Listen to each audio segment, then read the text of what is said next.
Hello my dear friend and my dear student, मेरे इस YouTube channel में आप सभी लोगों का स्वागत है।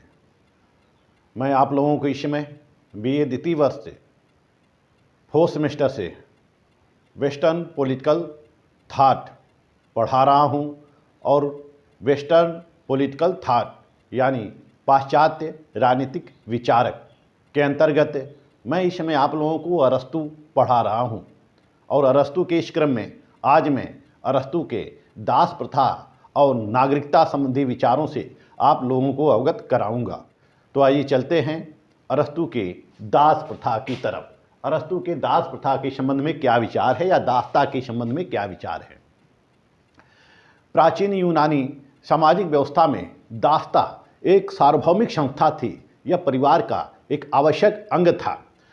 चूँकि अरस्तु की तरह से अरस्तु ने अपने गुरु प्लेटो की भांति परंपराओं का आलोचक नहीं था, वह परंपराओं को बनाए रखना चाहता था। तो दास प्रथा उस समय एक सामाजिक व्यवस्था होती है, सामाजिक परंपरा होती है, इसलिए अरस्तु भी उस दास प्रथा का समर्थन करता है। यहाँ तक कि अरस्तु के लीशियम में अरस्तु ने जो लीशियम की स्थापना की थी और लीशियम को सिकंदर के तरफ से आर्थिक सहायता मिलती थी और अरस्तु के सेवा में सिकंदर ने हजारों दासों को लगा रखा था, इसलिए अरस्तु दास प्रथा का समर्थन करता है। अरस्तु कहता है कि दास प्रथा कुटुंब का एक आवश्यक अंग है, परिवार का एक आवश्यक अंग है। यह स्वामी के लिए बहुत ही उपादेय और लाभकर है। स्वामी दास के बगैर नहीं रह सकता है। स्वामी की जो सामाजिक प्रतिष्ठा है वो दास के बिना प्राप्त नहीं की जा सकती है। दासता में स्वयं दास का हित भी समाहित है। अरस्तु दास को परिवार का एक अंग मानता। अरस्तु कहता है कि स्वामी केवल दास का स्वामी है, उसका दास नहीं है, जबकि दास केवल अपने स्वामी का ही नहीं बल्कि पूर्ण रूप से उसी का है। तो अरस्तु ने बड़े प्रभावी ढंग से, बहुत सशक्त ढंग से अपने ग्रंथ पॉलिटिक्स में दास प्रथा का वर्णन किया है। आइए देखते हैं अरस्तु के दासता का समर्थन किन आधारों पर किया है। अरस्तु ने दासता का समर्थन किन आधारों पर किया है। पहला है दासता एक, अरस्तु कहता है कि जो दासता है वह एक प्राकृतिक संस्था है, एक प्राकृतिक संस्था है, प्राकृतिक संस्था। दासता एक प्राकृतिक संस्था है। अरस्तु कहता है कि दासता एक प्राकृतिक संस्था है क्योंकि कुछ लोग शासन करने के लिए पैदा होते हैं और कुछ लोग शासित होने के लिए पैदा होते हैं। कुछ लोग जन्म से स्वामी होने के योग्य होते हैं, कुछ लोग जन्म से ही दास होने के योग्य होते हैं। दास होने के योग्य क्यों होते हैं? क्योंकि वह मंद बुद्धि के होते हैं। जिस तरह से उच्च प्रकृति का निम्न प्रकृति पर शासन होता है, इसी तरह से उच्च कोटि के व्यक्तियों का निम्न कोटि के व्यक्तियों पर शासन होना चाहिए। तो इस तरह से जो दास होते हैं और जो स्वामी होता है उनमें बौद्धिक असमानता होती है, शारीरिक असमानता होती है। दास जो होते हैं वह शारीरिक रूप से सक्षम होते हैं, वहीं जो स्वामी होते हैं वह बौद्धिक रूप से सक्षम होते हैं या वह शारीरिक रूप से दुर्बल होते हैं। इसलिए दोनों की आवश्यकताएं पूरी होनी चाहिए। तो अरस्तु कहता है कि सभी लोग दास और तो अरस्तु कहता है कि दास और स्वामी में बौद्धिक रूप से असमानता होती है, शारीरिक रूप से असमानता होती है। तो इसलिए यह आवश्यक है कि दोनों एक दूसरे पर निर्भर रहें। वहीं जो शारीरिक रूप से मजबूत होते हैं वह बुद्धि से कमज़ोर होते हैं।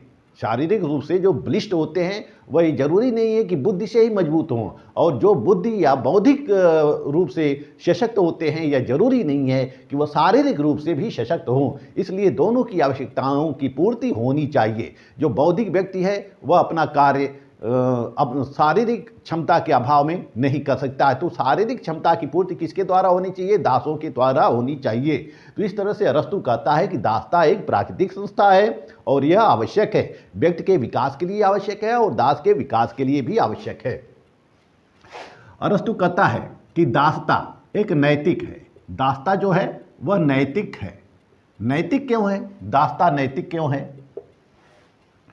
अरस्तु कहता है कि दासता नैतिक है, यह परिवार, चूंकि दास परिवार का सेवक होता है। दास जो क्या होता है, वह परिवार का सेवक होता है, जो पारिवारिक जीवन से बंधा होता है तथा परिवार के जीवन से प्रभावित होता रहता है, यानी कि परिवार का आवश्यक अंग होता है। यदि वह परिवार के नैतिक उद्देश्यों की पूर्ति करता है, वह परिवार के नैतिक उद्देश्यों की पूर्ति करता है, तभी उस नैतिक लाभ कहा जा सकता है। यानी कि जब वह परिवार के नैतिक उद्देश्यों की पूर्ति करता है तभी उसको नैतिक लाभ मिल सकता है। राज्य में कुछ ऐसे व्यक्ति होते हैं जो मंद बुद्धि के होते हैं, परंतु निर्देशों को भली भांति समझ सकते हैं। यानी कि जो मंद बुद्धि के होते हैं वह निर्देशों को भली भांति समझ सकते हैं, निर्देशों को समझ सकते हैं, उसका पालन कर सकते हैं। और परिवार का यह नैतिक दायित्व है कि जो लोग मंद बुद्धि के हैं उनको वह अपने संरक्षण में रखे, संरक्षण में रखकर उनको दिशा निर्देशन देते रहे और समय समय पर उनका मार्ग निर्देशन भी करता रहे।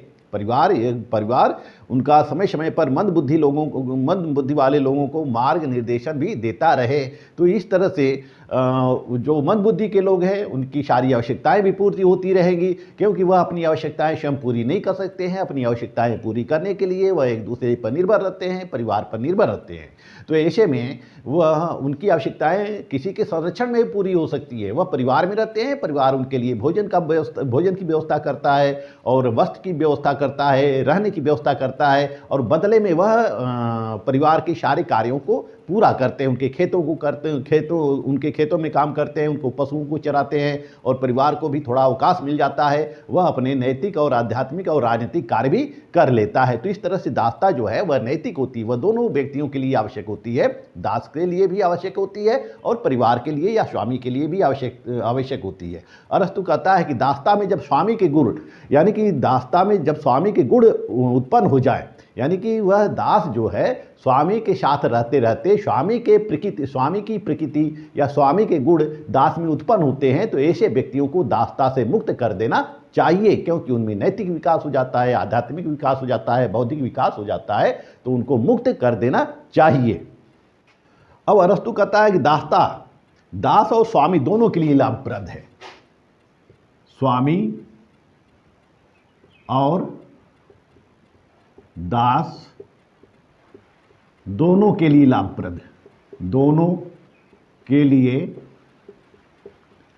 लाभप्रद। अब अरस्तु कहता है कि दासता जो है वो स्वामी और दास दोनों के लिए आवश्यक होता है, क्योंकि व्यक्ति को दास की आवश्यकता इसलिए होती है कि वह अपनी नैतिक और बौद्धिक अच्छाई को समुन्नत कर सके। व्यक्ति को दास की आवश्यकता क्यों होती है? क्योंकि वह अपनी नैतिक और बौद्धिक अच्छाई को समुन्नत कर सके, विकास कर सके, और वह यह विकास तब तक नहीं हो सकता जब तक व्यक्ति को अवकाश नहीं मिलेगा, यानी कि समय नहीं मिलेगा। जब वह खेतों में काम करने से उसको फुर्सत नहीं मिलेगी, परिवार के सभी कार्यों से उसको फुर्सत नहीं मिलेगी। यदि व्यक्ति दास की आवश्यकता न हो या दास न हो तो व्यक्ति सारे कार्य करता रहेगा, परिवार का भी कार्य करता रहेगा, आर्थिक कार्य करता रहेगा, राजनीतिक कार्य करता रहेगा और इसके साथ खेतों में भी कार्य करता रहेगा। तो इस तरह से व्यक्ति को विकास के अवसर नहीं मिल पाएंगे, अपना बौद्धिक क्षमता का विकास, आध्यात्मिक क्षमता का विकास नहीं कर सकता है। तो जब उनको पर्याप्त अवकाश मिलता है तभी वह अपना विकास कर पाएंगे, व्यक्ति या स्वामी वर्ग अपना विकास कर पाएगा। यानी कि जब दास जो है समस्त आर्थिक आवश्यकताओं की पूर्ति के लिए स्वामी का कार्य करते रहें, यानी कि श्रम करते रहें और उन श्रमों के ऊपर स्वामी वर्ग आश्रित रहे, तो तभी स्वामी वर्ग को अवकाश मिल पाएगा। यदि दास स्वामी वर्ग का कार्य नहीं करेंगे तो समय के अभाव के कारण, अवकाश के अभाव के कारण वह अपनी समस्त आर्थिक आवश्यकताओं की पूर्ति करने में लगे रहेंगे, दैनिक क्रियाकलापों में लगे रहेंगे और उनमें तब उत्तम जीवन के गुणों का उन्मेष नहीं हो सकता है, सद्गुण का विकास नहीं हो सकता है। सद्गुण का विकास कब होगा? जब स्वामी वर्ग को या परिवार को अवकाश मिले, यानी कि उनको समय मिले कि अपने नैतिक, आध्यात्मिक, चारित्रिक गुणों का विकास करने के लिए।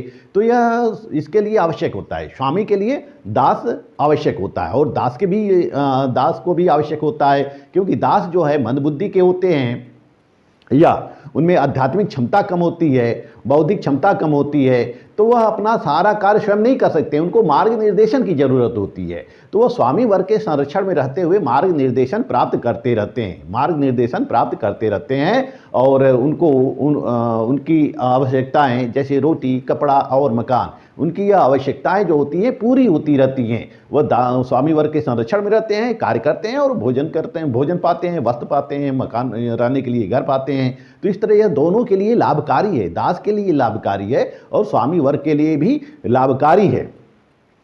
अरस्तु कहता है कि दासता स्वामी के गुणों के उन्मेष के लिए आवश्यक है, दासता स्वामी के गुणों के उन्मेष के लिए आवश्यक है। जिस प्रकार एक संगीत बिना यंत्रों से उत्पन्न नहीं हो सकता है, जिस प्रकार एक संगीत बिना यंत्रों से उत्पन्न नहीं हो सकता है, उसी प्रकार दास के स्वामी के इच्छाओं की पूर्ति नहीं हो सकती है, उसी प्रकार दास के बिना स्वामी की इच्छाओं की पूर्ति नहीं हो सकती है। यानी कि जिस प्रकार संगीत के लिए यंत्र आवश्यक होते हैं, उसी तरह से स्वामी में उत्तम गुण के उन्मेष के लिए, उत्तम गुणों के विकास के लिए दास की भी आवश्यकता होती है।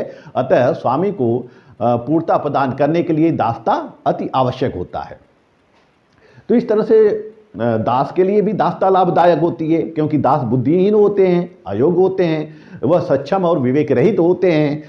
सक्षम और विवेक रहित होने के कारण वे संयम तथा ज्ञान से परिचित नहीं होते हैं। तो इसलिए योग एवं संयमी स्वामियों के आश्रय में रहकर ही उनका कल्याण संभव होता है। योग और संयमी स्वामियों के आश्रय में रहकर ही उनका कल्याण संभव होता है। तो अरस्तु के अनुसार दास की जो स्थिति होती है एक बच्चे की तरह से होती है। जिस तरह से एक बच्चा माँ बाप के संरक्षण में रहता है और माँ बाप उसको समय समय पर दिशा निर्देशन देते रहते हैं, और दिशा निर्देशन के अभाव में बच्चों का विकास नहीं हो सकता है, उसी तरह से दास भी हैं। दास भी बच्चे की तरह से हैं। दास को स्वामी के संरक्षण की ज़रूरत होती है, स्वामी के दिशा निर्देशन की ज़रूरत होती है। दिशा निर्देशन के अभाव में दास का विकास नहीं हो सकता है, यानी कि दास दिशाहीन हो जाते हैं, अहितकर स्थिति में हो जाते हैं। इसलिए यह आवश्यक है कि दास जो है स्वामी वर्ग के संरक्षण में ही रहें। अरस्तु ने 2 प्रकार के दासों का वर्णन किया है। दासता के प्रकार, अरस्तु ने 2 प्रकार के दासों का वर्णन किया है। एक है प्राकृतिक दासता, प्राकृतिक, दूसरा है वैधानिक दासता। प्राकृतिक दासता और वैधानिक दासता 2 प्रकार के दासों का वर्णन किया है। प्राकृतिक दासता क्या होती है? अरस्तु कहता है कि इस प्राकृतिक दासता में कुछ लोग जन्म से ही दास होते हैं। जैसा कि अरस्तु कहता है कुछ लोग शासन करने के लिए पैदा होते हैं और कुछ लोग शासित होने के लिए पैदा होते हैं। तो जिनमें विवेक की अल्प मात्रा होती है उन्हें दास बनाना स्वाभाविक होता है। जिनमें विवेक की अल्प मात्रा होती है, जो कम बुद्धि के होते हैं, उनको दास बनाना आवश्यक होता है। इसी तरह से यह वैधानिक दासता के बारे में कहता है कि यह वे दास होते हैं जो विजित होते हैं, यानी कि युद्ध में जब सैनिकों को बंदी बना लिया जाता है, तो उनको दास के रूप में रखा जाता है। प्राचीन यूनान में ये परंपरा थी कि दासों को खरीदा जाता था, दासों को बेचा जाता था, दासों का बाजार लगता था। तो जो युद्ध में सैनिक बंदी बना लिए जाते थे उनको दास के रूप में रखा जाता था और उनसे कार्य कराया जाता था, परिश्रम कराया जाता था। तो वैधानिक दासता वह दासता होती है जब युद्ध में सैनिकों को बंदी बना लिया जाता है, तो वह वैधानिक दासता होती है। अरस्तु ने अपने ग्रंथ पॉलिटिक्स के प्रथम पुस्तक में, पॉलिटिक्स में अरस्तु की ग्रंथ का क्या नाम है? पॉलिटिक्स नाम है। तो पॉलिटिक्स के प्रथम पुस्तक में जिस दासता का वर्णन किया है उसकी विद्वानों के द्वारा आलोचना भी की जाती है। अरस्तु के आलोचना भी दासों की आलोचना भी की गई है। अरस्तु ने चूंकि पॉलिटिक्स में दास प्रथा का वर्णन किया है, अरस्तु के पास स्वयं दास थे और वह दास प्रथा का समर्थक था, लेकिन विभिन्न विद्वानों के द्वारा अरस्तु की इस दास प्रथा की आलोचना की गई है। जैसा कि मैक्सी ने लिखा है कि इस पुस्तक को अवैध घोषित कर दी जानी चाहिए। मैक्सी ने लिखा है कि इस पुस्तक को अवैध घोषित कर दिया जाना चाहिए। आज का प्रजातांत्रिक मनुष्य इसे कतई स्वीकार नहीं करेगा। आज के लोग इसको स्वीकार नहीं करेंगे। कुछ लोग शासन करने के लिए पैदा होते हैं, कुछ लोग शासित होने के लिए पैदा होते हैं। इसी प्रकार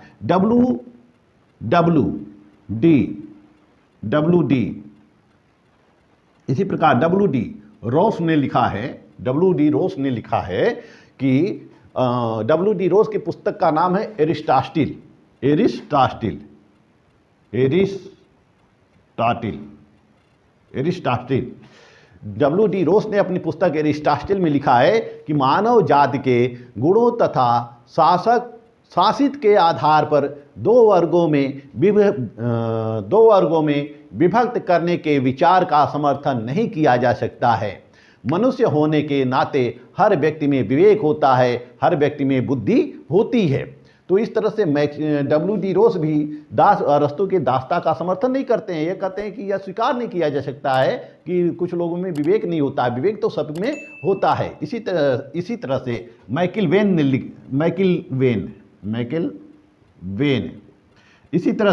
माइकल वेन कहते हैं कि दास तो पशु बना दिया जाता है पर मानवता से उसे मुक्त नहीं किया जा सकता है।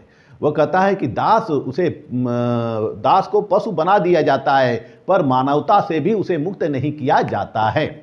माइकल वेन ने कहा है कि मात्र कल्पनाओं के आधार पर दासों को स्वतंत्र नागरिक से पृथक नहीं किया जा सकता है। जैसा कि अरस्तु दासों को नागरिक नहीं मानता है, तो सिर्फ इसके आधार पर दासों को नागरिकता से पृथक नहीं किया जा सकता है। अरस्तु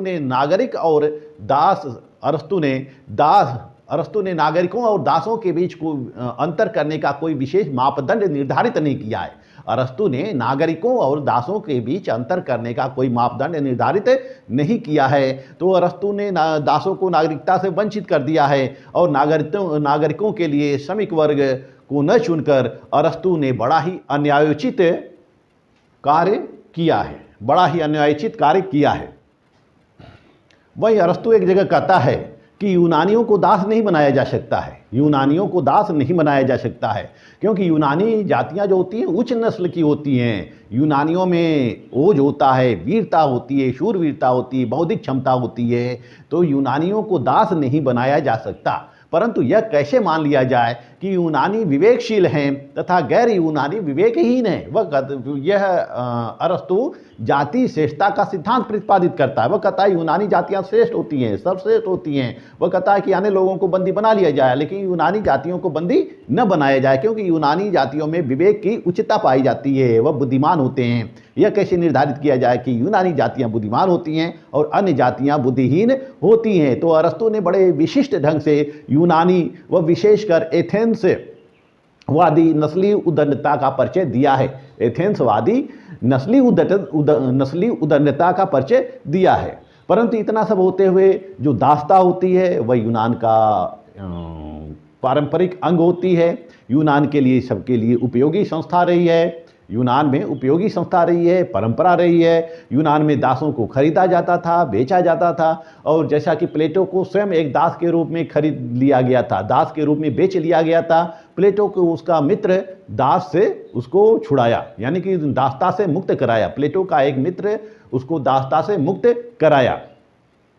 तो अरस्तु ने अपने ग्रंथ पॉलिटिक्स में तत्कालीन परिस्थितियों के अंतर्गत दास प्रथा का वर्णन किया है, परंतु उसने दासता के मध्यम मार्ग को भी अपनाया है। जैसा कि उसने कहा है कि दास जब स्वामी के संरक्षण में रहते रहते इस योग्य हो जाएं, यानी कि स्वामी वर्ग में आ जाए, तब दासता को मुक्त कर देना चाहिए। अब आते हैं हम अरस्तु के नागरिकता पर। अरस्तु के नागरिकता पर विचार, नागरिकता संबंधी विचार। अरस्तु ने नागरिकता को परिभाषित करने का कोई प्रयत्न किया है, अरस्तु ने नागरिकता को परिभाषित करने का कोई विशेष प्रयत्न नहीं किया है, यानी कि उसने नागरिकता की कोई परिभाषा नहीं दी है। अरस्तु के अनुसार नागरिकता का अर्थ है राज्य, संविधान, सरकार की प्रकृति के आधार पर वह परिवर्तित होता रहता है। यानी नागरिकता का अर्थ क्या है? जैसा राज्य होता है वैसा नागरिकता होती है। राजतंत्र, कुलीन तंत्र, प्रजातंत्र, जिस प्रकार की शासन प्रणाली होती है उसी प्रकार की नागरिकता होती रहती है। तो नागरिकता एक अस्थायी रूप नहीं होता है, चूंकि राज्य भी अस्थायी रूप नहीं होता है। राज्य क्या होता है? अस्थायी रूप नहीं होता है। राज्य का कोई अस्थायी रूप नहीं होता है। राज्य हमेशा परिवर्तित होता रहता है। जब परिवर्तित होता रहता है तो अरस्तु के अकॉर्डिंग नागरिकता भी परिवर्तित होती रहती है। अरस्तु कहता है कि जो व्यक्ति प्रजातंत्र में नागरिक होता है वह आवश्यक नहीं है कि वह धनिक तंत्र में भी नागरिक हो। इसी तरह से जो व्यक्ति धनिक तंत्र में नागरिक होता है, यह आवश्यक नहीं है कि वह प्रजातंत्र में भी नागरिक हो। लोकतंत्र में नागरिकता का अर्थ ऐसे व्यक्ति से है जो सरकार में अपना स्थान ग्रहण करता हो और न्याय के प्रशासन में हिस्सा लेता हो। यानी कि लोकतंत्र में क्या नागरिक कौन है? जो सरकार में हिस्सा लेता हो, सरकार में भागीदारी करता हो, सक्रियता करता हो, राजनीतिक गतिविधियों में भाग लेता हो, तो ऐसे व्यक्ति नागरिक हैं। तो अरस्तू के अनुसार वह व्यक्ति नागरिक है जो शासन क्रियाओं में भाग लेता है, जो नीति निर्माण में भाग लेता है, न्याय के निर्णय में भाग लेता है, न्यायिक प्रशासन में भाग लेता है, वह व्यक्ति नागरिक है। तो इस प्रकार अरस्तू केवल शासन के क्रियाओं में भाग लेने वाले व्यक्तियों को ही नागरिक मानने के पक्ष में होता है। यानी कि अरस्तू कहता है कि जो लोग शासन की क्रियाओं में भाग लेते हैं वही नागरिक हैं। तो अरस्तू के इस परिभाषा के अनुसार केवल राजनीतिक एवं प्रशासनिक व्यक्ति ही नागरिक बनने के योग्य हैं। अरस्तू के इस परिभाषा के अनुसार केवल राजनीतिक और प्रशासनिक व्यक्ति ही नागरिक बनने के योग्य हैं। यानी कि अरस्तू कहता है जो प्रशासन क्रियाओं में भाग लेता है, जो राजनीतिक गतिविधियों में भाग लेता है, वह नागरिक है। तो जो राजनीतिक और प्रशासनिक गतिविधियों में भाग लेता है वही नागरिक हैं। बच्चे, बूढ़े, स्त्रियां, मजदूर, कृषक, व्यापारी आदि नागरिकता की श्रेणी में नहीं आ सकते हैं। अरस्तू के अनुसार ये सब नागरिकता की श्रेणी से बाहर हो जाते हैं। तो अरस्तू के अनुसार बच्चे, बूढ़े, स्त्रियां, मजदूर, कृषक, व्यापारी ये सब नागरिकता की श्रेणी से बाहर आ जाते हैं, क्योंकि ये राज्य के प्रशासन में भाग नहीं लेते हैं, राज्य के न्यायिक निर्णयों में भाग नहीं लेते हैं, भागीदारी नहीं करते हैं। ये केवल आर्थिक और सामाजिक जीवन को संपादित करते हैं, आर्थिक और सामाजिक जीवन का संचालन करते हैं। तो अरस्तू की धारणा यदि मान लिया जाए तो राज्य में बहुसंख्यक लोग नागरिकता से वंचित हो जाएंगे और केवल अल्पसंख्यक लोग ही शासन या प्रशासनिक कार्यों में संपादित करते हैं, इसलिए केवल अल्पसंख्यक लोग ही नागरिक होंगे। यानी कि शासन में जो लोग भागीदारी करते हैं, शासन में जो लोग भागीदारी करते हैं वही लोग नागरिक होंगे। यानी कि शासन में, राजनीति में, नीति निर्माण में, प्रशासनिक क्रियाओं में जो लोग भाग लेते हैं वही लोग नागरिक हो जाते हैं। तो अरस्तू ने पॉलिटिक्स में अच्छे आदमी और अच्छे नागरिक में भेद स्थापित किया है। यानी कि अच्छा आदमी क्या है?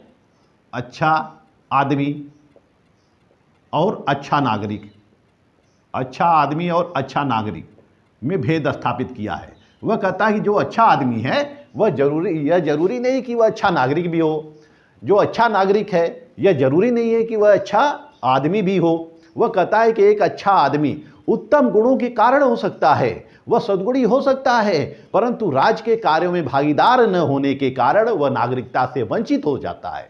यानी कि अच्छा आदमी सद्गुणी हो सकता है, नैतिक हो सकता है, विवेकवान हो सकता है, लेकिन जब राज्य की प्रशासनिक क्रियाओं में भाग नहीं लेता है तो वह नागरिक नहीं होता है। फिर अरस्तू लिखता है कि संभवतः एक अच्छा व्यक्ति होना और अच्छा नागरिक होना सदैव एक बात नहीं है। यानी कि एक अच्छा व्यक्ति होना, एक अच्छा नागरिक होना सदैव एक बात नहीं है। तो अरस्तू कहता है कि एक अच्छे नागरिकता का लक्षण है कि वह शासन करने, शासित होने, आज्ञा देने और आज्ञा पालन करने की क्षमता रखता हो, की योग्यता रखता हो। यानी कि वह आज्ञा देने, आज्ञा का पालन करने, शासन करने, शासित होने की योग्यता रखता हो, वही व्यक्ति एक अच्छा नागरिक हो सकता है। तो अरस्तू ने नागरिकता की परिभाषा जो दी है उसमें अनेक प्रकार की आपत्तियां उठाई जाती हैं। अरस्तू ने जो नागरिकता की परिभाषा दी है उसमें अनेक प्रकार की आपत्तियां उठाई जाती हैं। अब आते हैं हम आलोचना पर, नागरिकता की आलोचना। अरस्तू कहता है कि यदि अरस्तू के नागरिकता संबंधी दृष्टिकोण को मान लिया जाए तो इस दृष्टि से राज्य में अधिकांश भाग नागरिकता से वंचित हो जाएगी। यानी कि जो किसी न किसी रूप में राज्य की सेवा करते हैं वह भी नागरिकता से वंचित हो जाएंगे। जैसे आर्थिक वर्ग है वह आर्थिक उत्पादन करता है, यानी कि राज्य के निर्माण में वह भी सहयोग देता है, मजदूर वर्ग भी सहयोग देता है, कृषक वर्ग भी सहयोग देता है, बच्चे बूढ़े सभी सहयोग करते हैं, बूढ़े भी सहयोग करते हैं, अपने बुद्धि के, अपने अनुभव के द्वारा राज्य के उन्नति में योगदान करते रहते हैं। तो यदि अरस्तू की इस नागरिकता संबंधी विचार को मान लिया जाए तो राज्य में संकट उत्पन्न हो जाएगा। केवल कुछ ही लोग नागरिक हो पाएंगे। राजतंत्र में केवल राजा और उसके मंत्रीगण ही राजतंत्र में राजा और उसके मंत्रीगण ही नागरिक होंगे। कुलीन तंत्र में केवल कुछ लोग नागरिक होंगे। इसी तरह से प्रजातंत्र में केवल प्रजातंत्र में जितने भी लोग प्रशासनिक क्रियाओं में भाग लेंगे उतने ही लोग नागरिक कहे जाएंगे, अन्यत्र नागरिकता से वंचित हो जाएंगे। तो अरस्तु ने जो नागरिकता संबंधित दृष्टिकोण प्रतिपादित किया है उसको वर्तमान परिप्रेक्ष्य में लागू नहीं किया जा सकता है, वर्तमान परिप्रेक्ष्य में लागू नहीं किया जा सकता है। अरस्तु ने नागरिकता का दृष्टिकोण उस सदी में दिया है, यानी कि प्राचीन यूनान के अंतर्गत दिया है, जब जनसंख्या बहुत कम होती थी और अधिकांश लोग खेत सब का कार्य बटा होता था और कुछ लोग शासन की क्रियाओं में भाग लेते थे। तो ऐसे में जो शासन की क्रियाओं में भाग लेते थे अरस्तु उन्हीं को नागरिक कहता है। लेकिन वर्तमान समय में प्रत्येक देश में प्रतिनिध्यात्मक शासन व्यवस्था है, यानी कि प्रतिनिध्यात्मक शासन व्यवस्था है, जिससे कि हम प्रतिनिधियों को चुनते हैं, जो नियम बनाते हैं, नियम निर्माण करते हैं और प्रशासनिक क्रियाओं में भाग लेते हैं, राजनीतिक क्रियाओं में भाग लेते हैं। जो व्यक्ति है, व्यक्ति का कार्य केवल मत देने तक सीमित रह गया है। अगर अरस्तु के धारणा को अपना लिया जाए तो केवल 10% लोग ही नागरिक होंगे, 10% लोग ही नागरिक हो पाएंगे, 10% नागरिक हो पाएंगे। क्योंकि जैसे कि हम अपने यहाँ देखते हैं, अगर हम भारत में इसको अप्लाई करें, अरस्तु के नागरिकता संबंधी सिद्धांत को अगर हम भारत में अप्लाई करें तो भारत में जैसे कि उत्तर प्रदेश, पूरे भारत में कुल संख्या कितनी है, संसद है, पूरे भारत में संसद है, संसद के सदस्य हैं, विधानसभा के सदस्य हैं, विधानसभा के सदस्य हैं, संसद के सदस्य हैं, विधानसभा के सदस्य हैं, कुछ राजनीतिक अधिकारी हैं, इसके अलावा प्रशासकीय अधिकारी हैं। तो अरस्तु के नज़र में केवल यही लोग नागरिक हो पाएंगे, जबकि भारत की आबादी कितनी है, 1.35 अरब, 1 अरब 35 करोड़ भारत की आबादी है। तो इसमें से केवल 1 करोड़ से कम लोग नागरिक होंगे और बाकी सारे लोग नागरिकता से वंचित हो जाएंगे। तो अरस्तु की ये परिभाषा हम वर्तमान परिप्रेक्ष्य में लागू नहीं कर सकते हैं, वर्तमान परिप्रेक्ष्य में लागू नहीं किया जा सकता है, यह तर्कसंगत प्रतीत नहीं होती है। अरस्तु ने यह परिभाषा अपने समय के अनुसार दी है। इस वीडियो में मैंने आपको अरस्तु के दास्ता और नागरिकता पर विचार, thought on slavery and citizenship के बारे में बताया। मेरा नेक्स्ट वीडियो होगा अरस्तु के कानून संबंधी विचार पर, अरस्तु के कानून संबंधी विचार पर और न्याय संबंधी विचार, कानून और न्याय संबंधी विचार पर मेरा अगला वीडियो होगा। मेरा वीडियो आप लोग देखते रहिए। मेरा चैनल आपको अच्छा लगे तो लाइक, सब्सक्राइब और शेयर करते रहिएगा। मिलते हैं अगले वीडियो में, तब तक के लिए धन्यवाद।